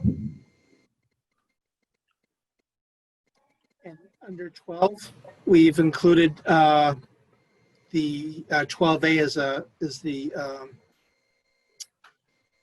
concept plan. B, landscape plans haven't changed. C are the more detailed refined plans, which include the layout plan and the color plan. And the idea with this was that we would conform A and B to the precise design and layout of C, which is discussed under further on in section 5B, below. But that was the idea, because I understand the board has in the past approved projects that would be subject to further peer review post permit. Yeah, I'm comfortable with that concept. I guess the only concern I have is I think we kind of should have that grading plan we were just looking at as part of C. So it sounds like it's in pretty good shape. It sounds like Rick's going to tweak it a little bit. You guys are going to look at the detention pond design. You're going to look at the bus shelter design. But I think using the, I think we got to have that grading plan as part of C. And then I agree with your concept that then all the plan sheets that are listed in A will be amended to conform to plans in C. I agree with that. A and B, right. Yep. Okay. So I'm just gonna make a note here under C.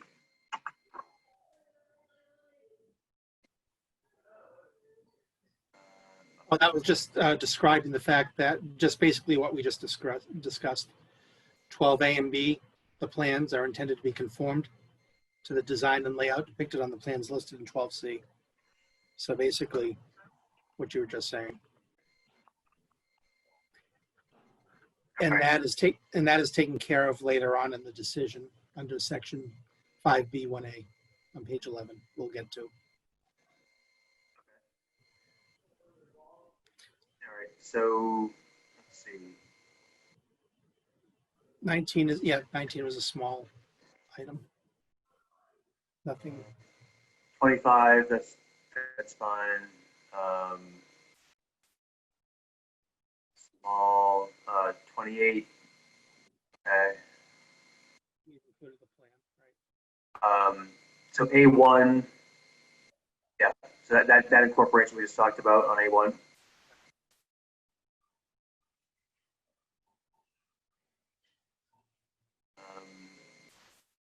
Yeah, that's fine. That's changing the date.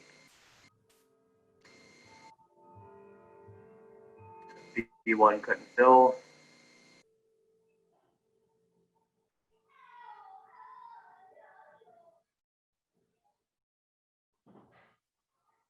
Mailboxes. Right. The postmaster will make that final determination of whether they're centralized or whether there'll be individual mailboxes. So that's why we made that slight adjustment under C4. Yep. C10, that looked fine to me. Pre-blast survey. So the change here is that you want to avoid having to do a pre-blast survey of your own of the foundations for the direct abutters. Is that right? No, it's basically just complying with the state regulatory requirement here. Because it's the state code just requires that that would be surveys for any structure that's within 250 feet of the blasting area. All right, so I think members of the board, this is a relatively substantive change. You know, with respect to other projects that we've worked on, we've required the pre-blast survey. That regardless of what the regs say, we've required it. This would only require it if the regs require it, which is kind of up to the fire chief. That's my understanding of the way the blasting regulations work. And if I may add, Mr. Chairman, the only reason why we modified it in this circumstance, because we have a 60-acre parcel, and I think the language could be interpreted that you're looking at any structure within 250 feet of the property boundary, and that's not the case. What we're looking at is more specifically, unless I'm interpreting differently from what I'm hearing, but I think that the idea was to provide a survey within 250 feet of any structures in the area of the blasting. Because why do a survey on a house that's on the easterly side that's not even close to a blasting area? That's all. Maybe we can incorporate what we're doing with Seekonk Street and use that same standard.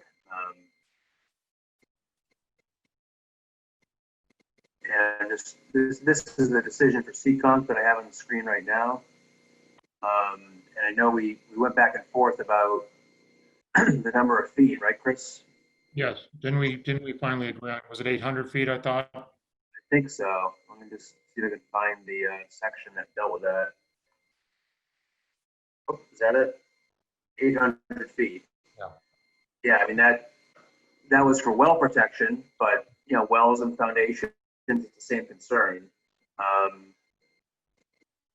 And that was 800 feet of any blasting charges. So John, what if we limited the pre-blast survey to any foundations or wells within 800 feet of the blasting charge location? I'm just trying to think of what the scope of that is in terms of this particular project. You don't have a lot of abutters. You've got some folks in Franklin, right? Couple on that street, Camden. Camden Way has a couple. But on the other side, do you have any?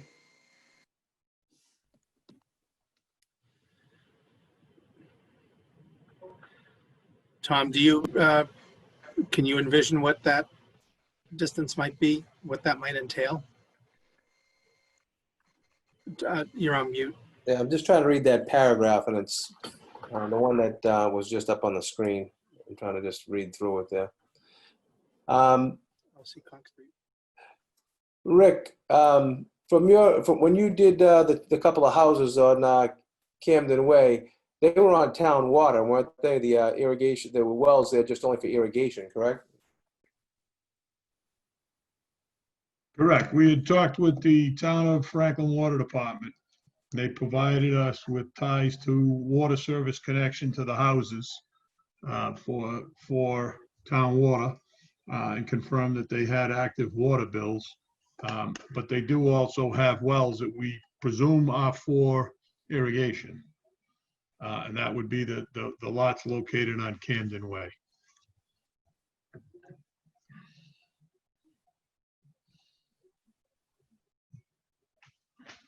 Let me see. So, any foundation of well located with So, Tom, I'm proposing that we require the pre-blast survey of any foundations or wells located within 800 feet of any blasting charge location. Does anybody know what a pre-blast survey is for a well? Before we say we have to do it, I have no idea. No, this is only a video survey. This wasn't the full, well monitoring survey. We're not talking about that here. This is only foundation, so we know. So Structures, right? It's video, so there's cracks, and there's a baseline. Okay. That's 3 times the requirement on that. That's Actually, yeah. It wouldn't work for wells, if that makes sense. That's what I was trying to figure out, Dan. I'm just not understanding. I wasn't sure. I'm sorry, you're right. We can't do wells unless Chris, you want to go that far. I don't think that was discussed.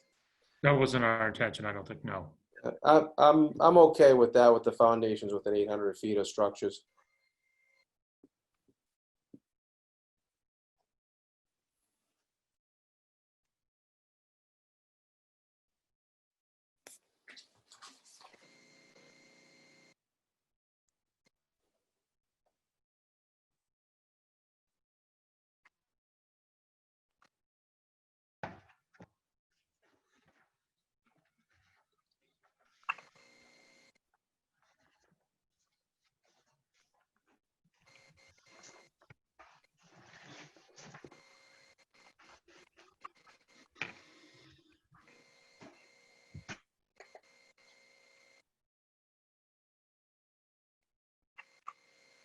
Okay.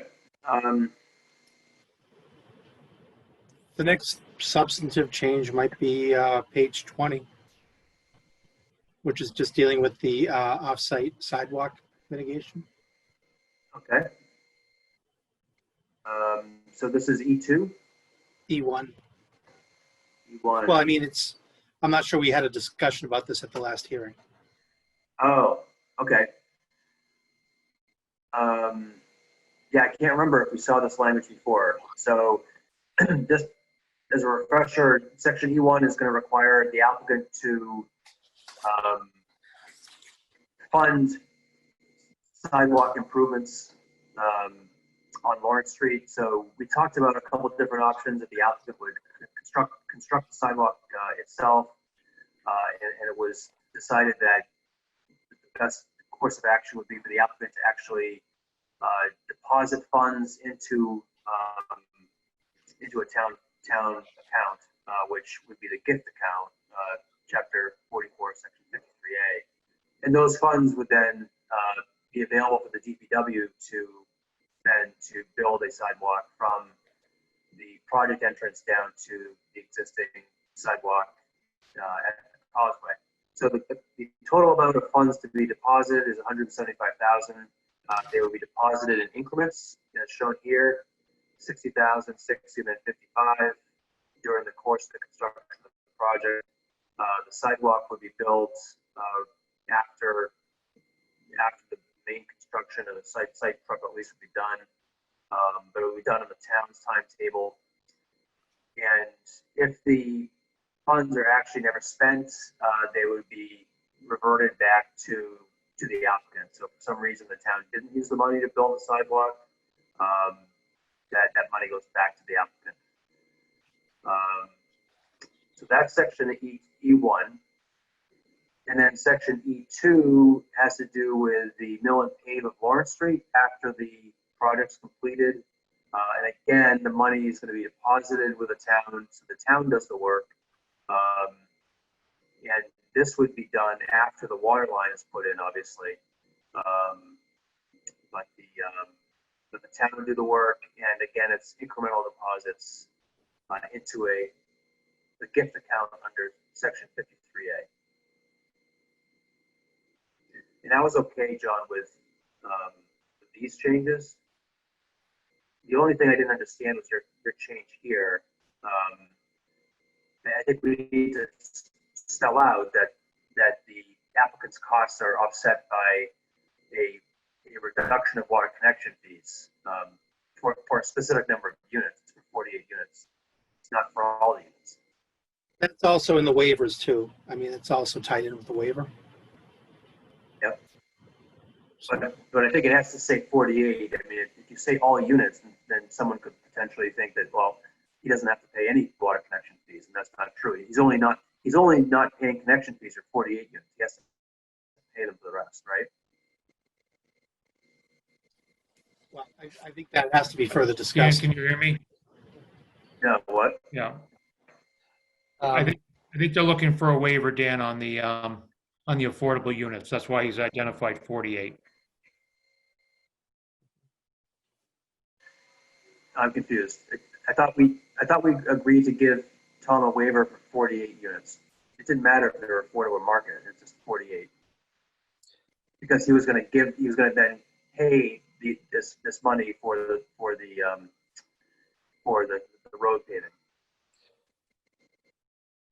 It was our interpretation that it would be a waiver for all the units on that, and then however we would pay an equivalent of 48 units towards the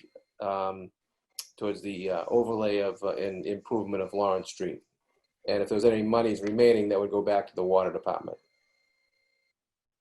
Okay, so you're looking for a waiver of the water connection fees for all the units, even though the value of that exceeds what you're paying for the road work, right?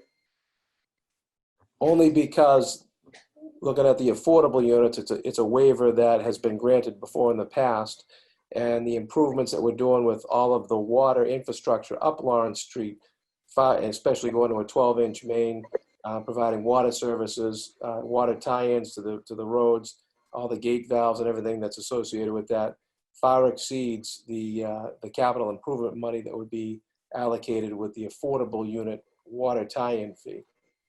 So seeing as though that would actually go into a capital improvement for the water tie-in fee, we're actually doing that for the town. And it's a waiver that's been granted before in the past for affordable units from the board. Well, only for your project, the enclave, right?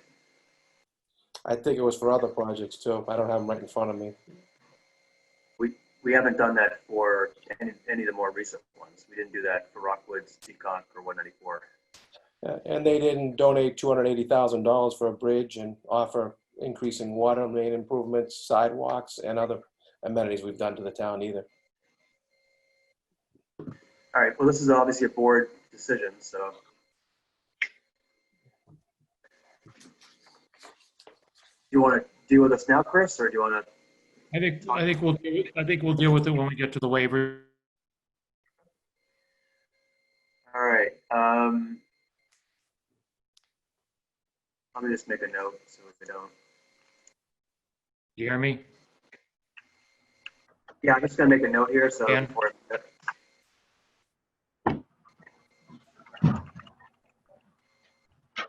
Yep.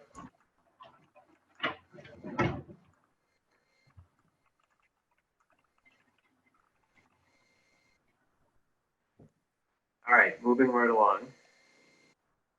Next one, John. Already through G. I don't have any substantive changes through G or H. Okay.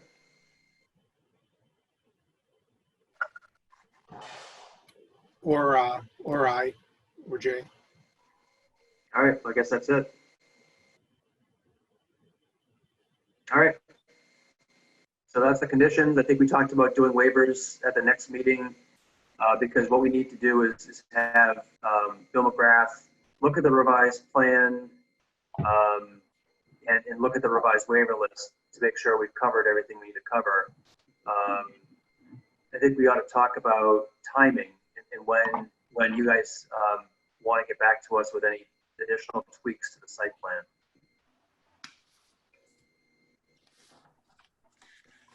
Amy, our next meeting is on September 2nd, correct?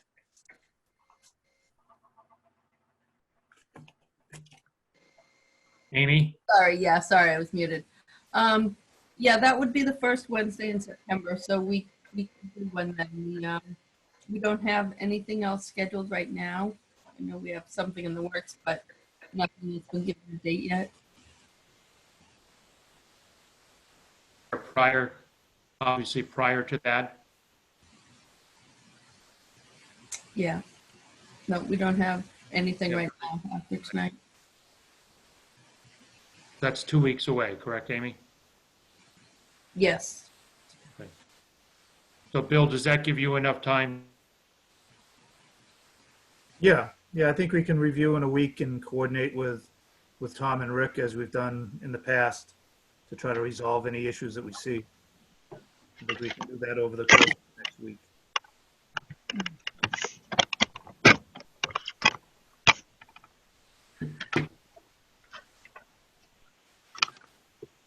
Well, if I caught that all, Bill, I'm now getting some internet scrambling. All right, so if we can have the feedback on the waivers, at least a few days before that meeting, and that way I can make any, last adjustments to the waiver list, that'd be great. I'm available on September 2nd, that's a Wednesday, so is it possible to get all the final feedback by Monday? Yeah. So Dan, I think we had provided our comments on the previous waiver list. And I know there's been some changes, but I don't suspect that any of the minor alignment changes to the roadway, things like that, would affect our comments on the waivers. We'll take a look, but I wouldn't expect we'll have much change on our previous comments. Oh, we May also recall. I'm want sorry. to get some of your input also on the plan, Bill, as well. Some of those discrepancies, lot 21, the retention pond. Yeah, that's Yeah, sorry. as well as the waivers, yeah. Yeah, that's what we'll look at over the next week or so. Okay. Yeah.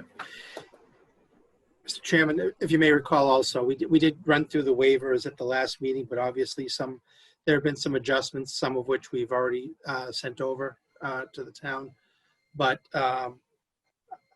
we'll certainly take a look at any other tweaks that might be necessary as a result of any other adjustments to the plans. Sure. Okay. All right. Anything else, Dan, from your side? No, I'm good. Okay. And John, you're available on the 2nd as well, right? I didn't ask you. You're muted, John. That's the only Wednesday I think I'm available in September. So. All right. So we got some work cut out for us, and the members have got to. I think to Dan's point is the members should start thinking about when we get to the waivers.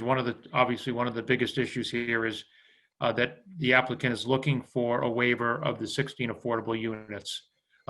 We did it on the Enclave for similar reasons. On the Enclave, he was putting in a sidewalk. On the Enclave, he was repaving Village Green and also providing a sidewalk from Village Green to Rockwood Road.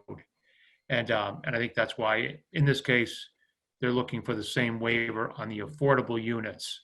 So that's something for the board to think about as we go into the waivers, because that's probably going to be a big piece of it. All right.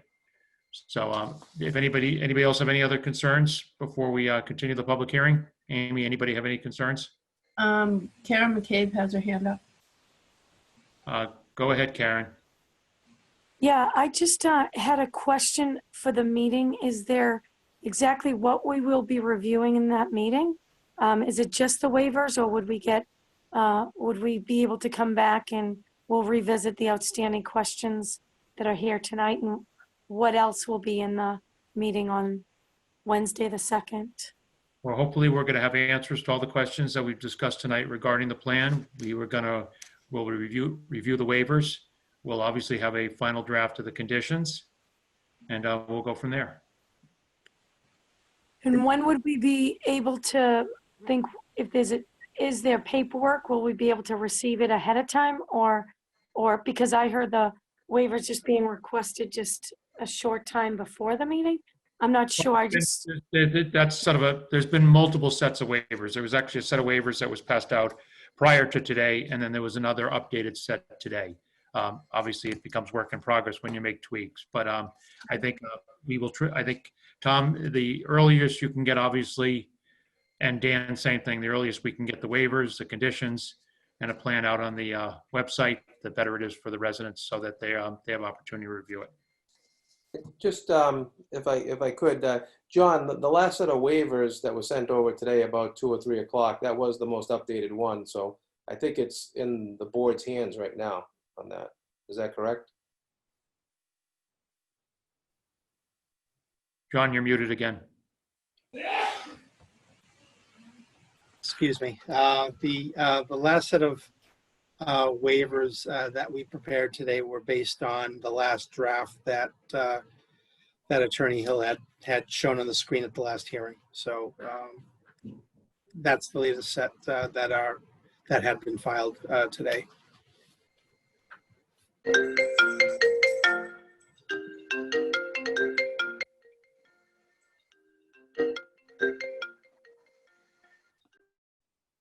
Okay.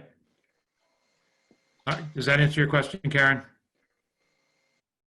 I guess I know what we reviewed. Was there anything additional? Will we be trying to close out the project next meeting? That's what, or is still just waiver review and plans review? It all depends how we do on the waiver review. If we get through the waiver reviews, we get through the plan and the questions are answered, and we've obviously gone through the comprehensive permit. There's a possibility, yes, we will close out the hearing next meeting. Okay. Okay. We've got to get through the waivers, make sure everybody agrees. We got to make sure make sure we make these changes to the conditions. And obviously there's been some issues on the plan that we've got to resolve. And if we can get all those done, then we will, but we've obviously got to get through those first. We've got a question with regard to the town taking over the open space. So there's a couple of things that have to be addressed. Okay. Yes. Great. Thank you. You're welcome.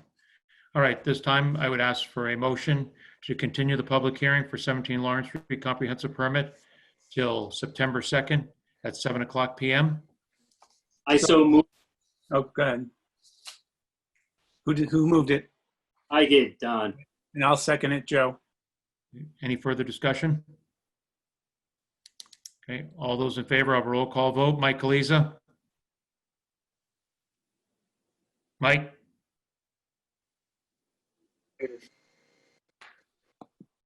Mike, say aye. Aye, I was muted. Aye. Yep. Devin Howe? Aye. Joe Sebastiano? Aye. Don Hanson? Aye. Christopher Weider? Aye. Okay, so we'll, I think between today, tomorrow, and Friday, maybe, Dan, we can put together a list of things for Tom that we have questions on, and get those debated as well as Tom, and then we can try to get those resolved. All right, thanks very much, Tom. Rick, Bill. All right, thank you. All right. Dan, now I'm going to turn it over to you because we have the final comprehensive permit paperwork for 144 Seacom Street, correct? Right. All right, so let's see, why don't is the applicant here? Or I guess it doesn't matter since it's not a hearing. Oh, there he is, okay. So I'm going to take over the screen.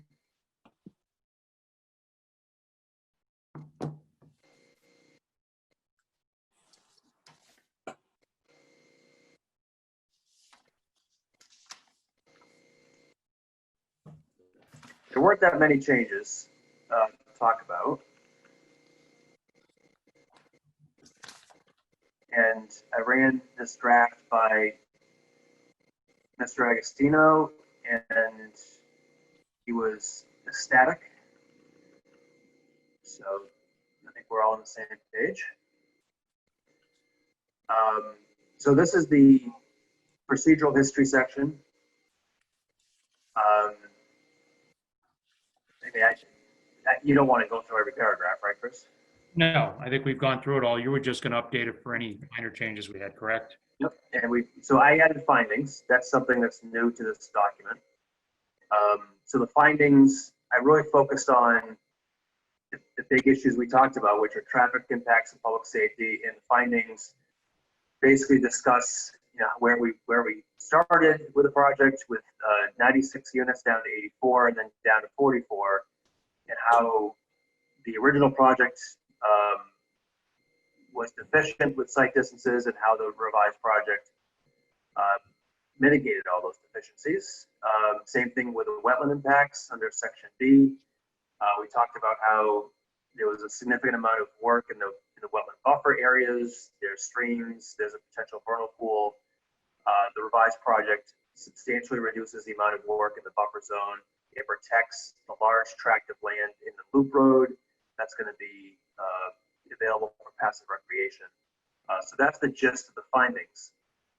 And then the conditions, there really were very few changes from the last draft. Let me just scroll down and I'll stop when I get to the red lines.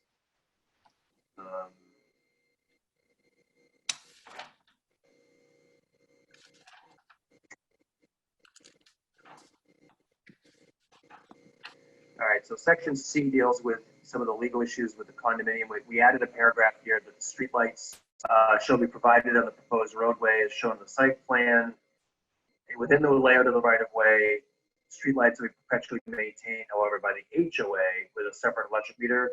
So this is the exact same language we used for the Abbeyville project, and this is what the DPW is. This is their preference nowadays with subdivisions in town. So that's new. Nothing in D. Nothing in E.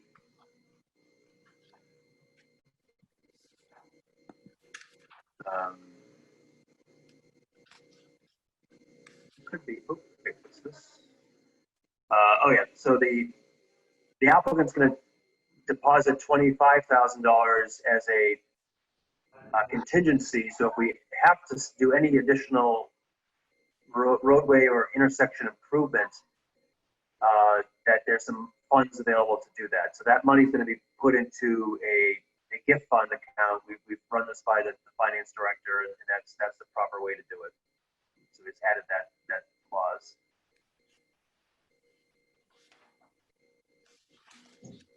Nothing new in H, I, and that's it. So those are the only changes. I think the next step here is for me to put this in a final form, put the waiver list in final form, and then get this ready for signatures. The only thing that's holding up the decision from being signed and finalized is that we also have at the same time a MOU, Memorandum of Understanding. That's a side agreement between the Board of Selectmen and the developer, under which the developer agrees to take on certain tasks, including recording a conservation restriction on that area that's in the center of the loop road, and also a separate covenant agreeing never to expand this project or extend it. So we need to get that signed off on by the selectmen. I need to talk to the town administrator about getting on their agenda, and hopefully that can be done over the next week or two.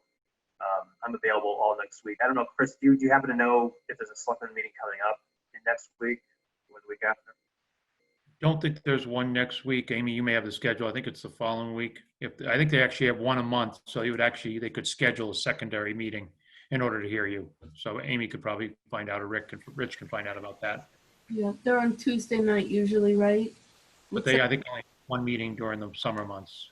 September 1st. I don't see one on August 25th, but there's one on September 1st. Oh, great. So I'll aim on getting the MOU and the related documents done well in advance of that date. I think there's still a little bit of back and forth between myself and Mr. Agostino, but I would say 99% of the language has been agreed upon. So once that's done, I'll get on the agenda. We'll go before the Board of Selectmen. Hopefully this will get signed off on. I suppose in the meantime, we can have the board sign the decision and just not file it, just to get it done. But anyway, I think if it's okay with the board, I'd like to get this done by, say, a week from today. I'm actually on vacation the rest of this week. So if I can turn back to this on Monday, I can finalize the decision, and then I'll send it to Amy, and then Amy can get in touch with everybody that come in and sign it. Okay. All right. So I think, do we need to do another vote this evening, Dan? I think the last meeting we did a vote pending the final changes, but do you feel we should do another vote this evening? Well, I don't remember what the vote was at the last meeting. But and actually, maybe Chris or Amy, you have a note on this. Did we actually close the hearing on July 29th, or was it the previous meeting? I know Chris Agostino, I think, thinks that we closed the hearing 2 meetings ago.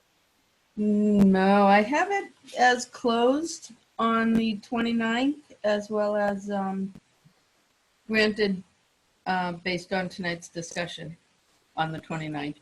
Closed them both the same night. We Yeah. closed it and actually did a straw, almost like we called a straw vote based on the conceptual changes on the same night. All right, so why don't we take a formal vote tonight? Yeah. Okay.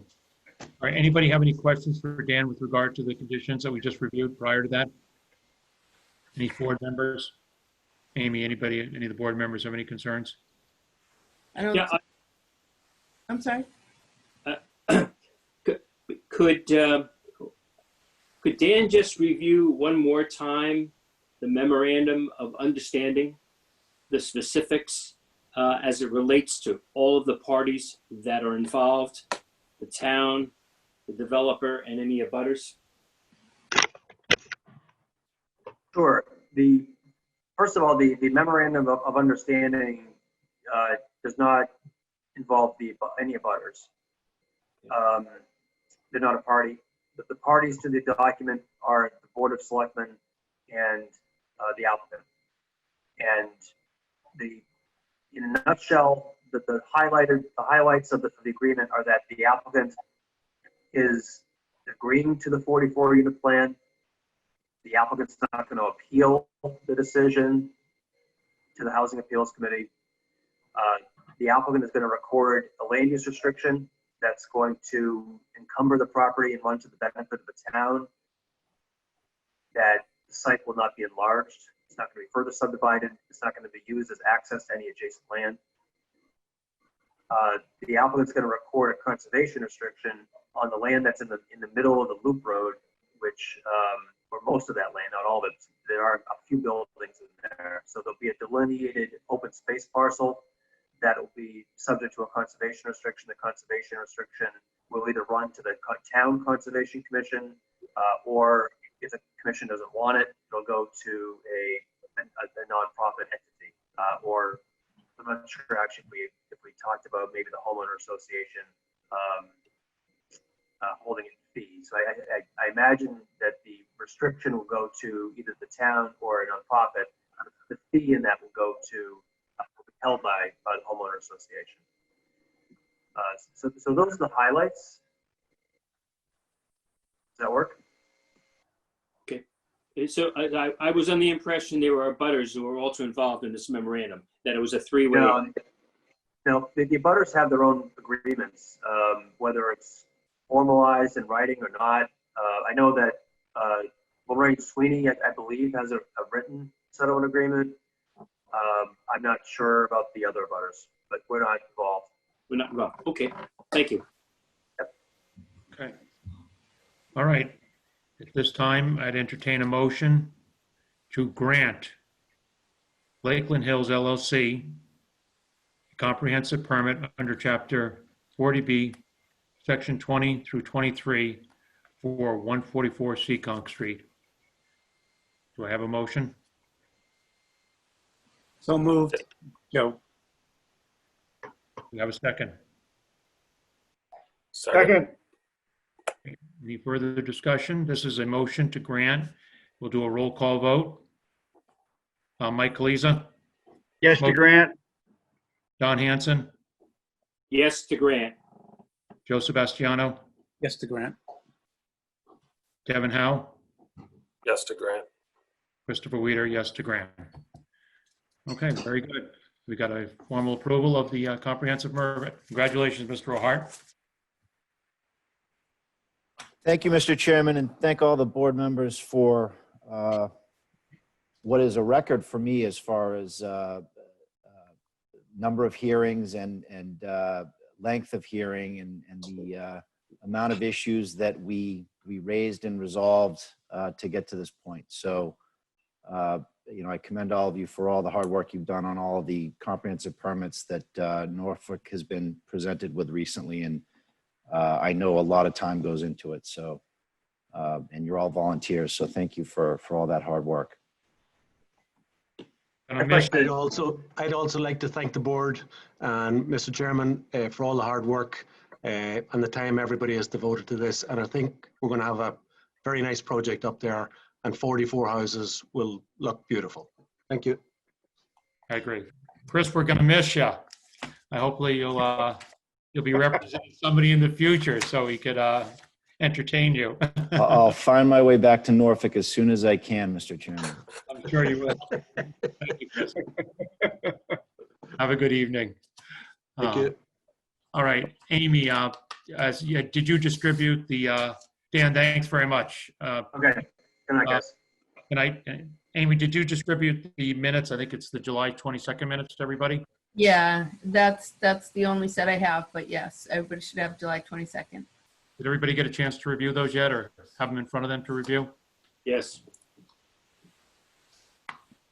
Okay, could I have a motion to approve? I had one question, Chris, on the Yeah. minute. Yep.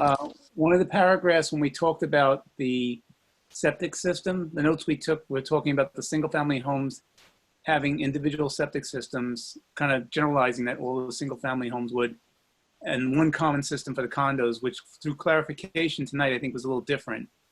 Not that we didn't correctly record this note back on the 22nd. I just wanted to know if we needed to change what we recorded on the 22nd. Joe, what did it say? Because I'm trying to find those minutes. Okay, yeah. But what did it say? Just go through it again, because I thought it was written properly, but go through it if you want to read it quickly. Okay. Well, within the minutes, it first acknowledged, of course, that there's a 32 four-bedroom single-family homes, right? And then 32 condominium units. So that revision is there. Then later on, a couple paragraphs down, it goes, the single-family homes will have individual septic systems, one common system for condominiums. That's all it reads right now. And that's still what's proposed. Did I hear that some of the single-family homes, that they're mixed in with the condos? No, what he said was within the condominium area, they will be, even though they're condominiums, they will be single family, but they will still share the condominium septic system. So in other words, there's 32 condominiums. 12 of those will be duplexes. The other ones will be singles, but they're all will be condominiums. So they'll be managed by a condominium HOA, and they'll all be served by one septic system. Okay, yeah, so I was confused earlier too, but that does clarify it for me. Thank you. Okay, you're welcome. So then I guess we have it recorded here correctly. We do. All right, so I make a motion that we accept the minutes for July 22nd. We have a second. Second. Any discussion further? All those in favor? Aye. Aye. Aye. Okay, very good. I guess that takes care of the minutes. Rich, do you have anything to add to the board at this time, or are you all set? I'm all set for this evening. Thank you. Great. And you're going to look into those conservation, you're going to look into the town taking over those we're picking up the conservation land behind Abbeyville? Yes. Okay, great. All right, do I have a motion to close the zoning board of appeals meeting for August 19th at 9:12 PM? So moved. Second. Second.